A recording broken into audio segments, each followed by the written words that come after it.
Hey, Hey Brian. Nick, hey Nick, how you doing? Congratulations on this film. I got to start with the composer. I love good documentaries on music scores. Let's talk about the score first. That's really important because it highlights this whole documentary.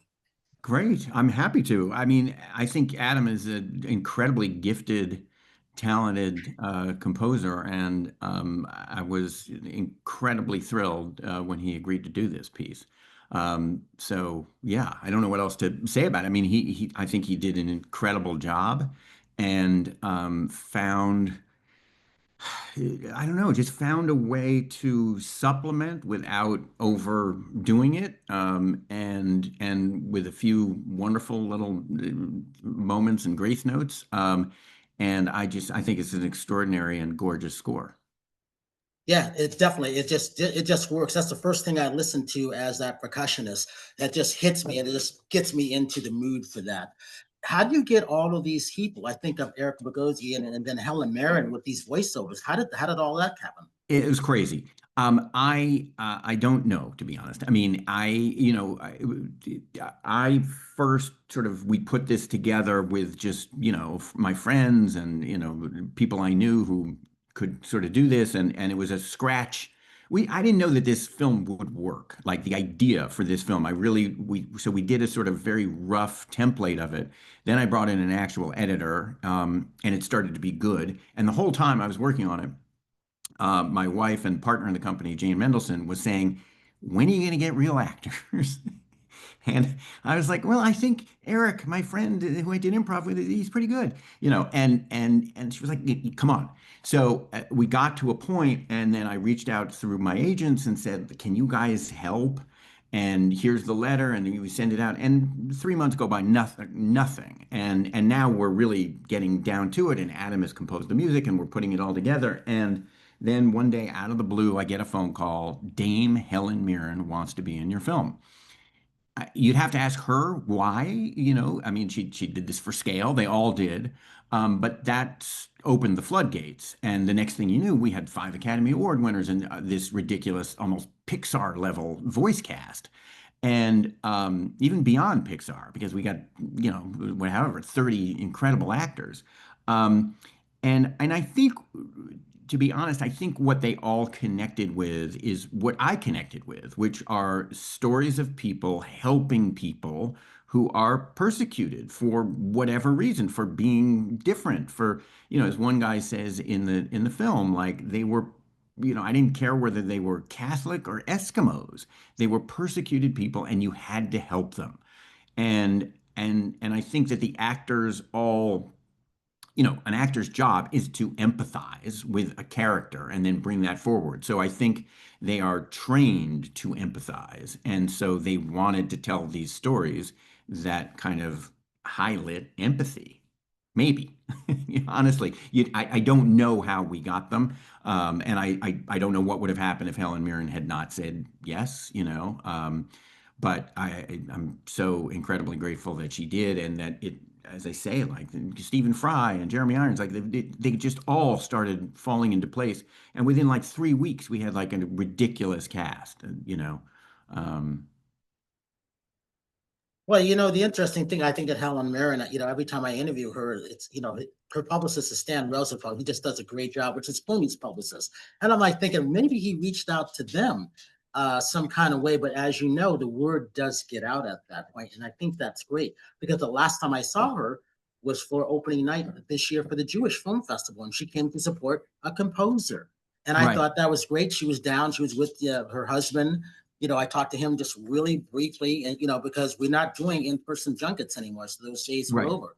So I'm right. thinking about how do you get a hold of these people, and it's not necessarily easy. You still have to play the waiting game, and you still have to say, okay, did it get into the right hands? And you don't know. You're left wondering, right? Right, totally. And I think also, I mean, you mentioned that the junkets are now virtual.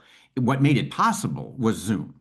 Helen Mirren was in Italy when I recorded with her, and Jeremy Irons and Stephen Fry and a bunch of them were in England, and even the ones who were in Brooklyn, I'm here in Manhattan and they're in Brooklyn, and like we did it all over Zoom, and so that made it possible in a way, whereas even 5, 10 years ago it would have been a headache. It would have been a logistical headache. Okay, we got to get Helen Mirren into a studio in Florence or wherever she was. I don't even know where in Italy she was. So I think that the technology has enabled all kinds of things in filmmaking, and this is one of them. I love the title, No Ordinary Thing. Why did you choose that? I thought it was great. Thank you. Because of there's an excerpt in the film where the character voiced by Bill Irwin says that when he went and he was being honored by Yad Vashem in Jerusalem, he said to the director, I really don't deserve to be honored. I mean, I all I did was just help this one person. And the guy said to him, "Yeah, well, but all of you guys say the same thing. And if that's true, then why didn't everybody do this ordinary thing?" And it also sort of dovetailed with what I felt, which was the film I wanted to make was about the sort of ordinariness of the Holocaust and the ordinariness of a knock on the door, will you hide my suitcase? And to our amazement, he was a Jew. Well, yeah, okay, and this sort of just simple daily quotidian ways in which all of these things that then become huge historical trends and or tragedies play out. But it starts on the ordinary level. Yeah, the last two questions.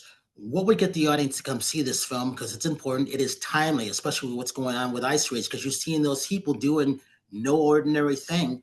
And how do people keep in contact with what's going to happen with this film? And I'm glad that it went to TIFF because that's one of my favorite film festivals, Toronto. Yeah, so this film is going to play in New York City at Cinema Village on December 5th through 11th.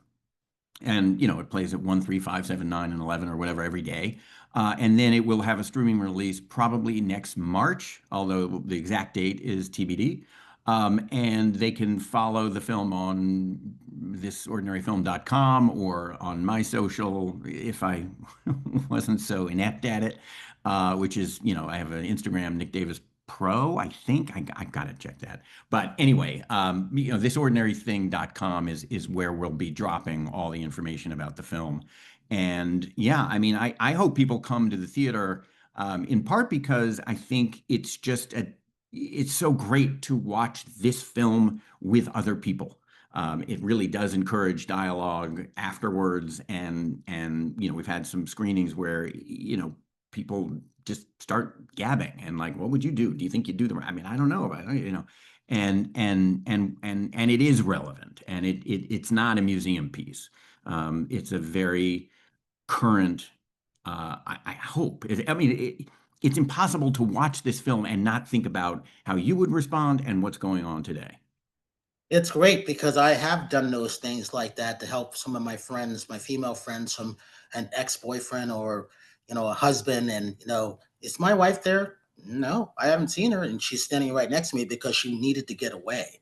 And Mm, they didn't think that they would be hiding with me.